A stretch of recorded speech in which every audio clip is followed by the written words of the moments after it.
Okay, today what we're going to be doing is graphing in 3 dimensions, and this is chapter 3, section 5 of your textbook.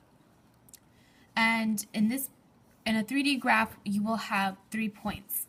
And the first point is the x, the second one is the y, as usual, and then the third one is going to be your third dimension, which is dimension z. And when you're looking at a 3-dimensional graph, it looks a lot different than your normal 2-dimensional graph. This diagonal line right here is the x-axis. The horizontal line is the y-axis, and this vertical one is the z-axis. So it's very different than what we're used to when it comes to graphing, and also the integers are different. Going up is positive for z. Going downward is positive for x, and going to the right is positive for y.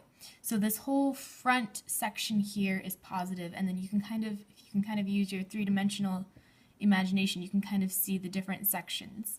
And what I've done here is I've plotted a point. This is point right here. This red one is point 3, 4, 3.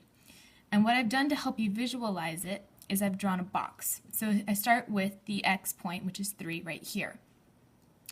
And then I go to the y-axis to plot point 4 here. And what I've done is I've drawn them where they meet. And they would meet right here. But you also have to go up to point 3 on the z-axis. But you can't just go up 3, and you can't just make it line up with 3 like that. You have to actually visualize what it would look like in the 3D world. So that's what the purpose of the box is. Now, it's really hard to graph 3D by hand manually. It's a lot easier to use a computer or a calculator. But if it does come down to graphing by hand, this is sort of how you would do it and how you would visualize it. Now let's move on to graphing a plane on a 3D graph. Now I've graphed these 3 points. This one is 2, 0, 3. This one is 4, negative 2, 7. And this one is 4, negative 3, 1. And what you would do is you just connect them. So I'm going to use a ruler. I'm going to connect them all together, and it's going to form a triangle.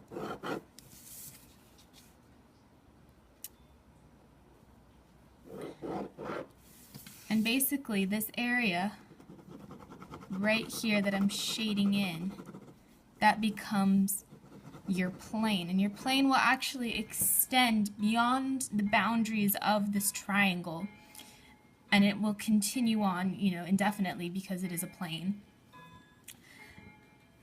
But that is how you would graph a plane using 3 points, and you might have 4 points or 5 points, and you would just connect them in the same way, and that is how you would graph your plane. And this is, again, chapter 3, section 5.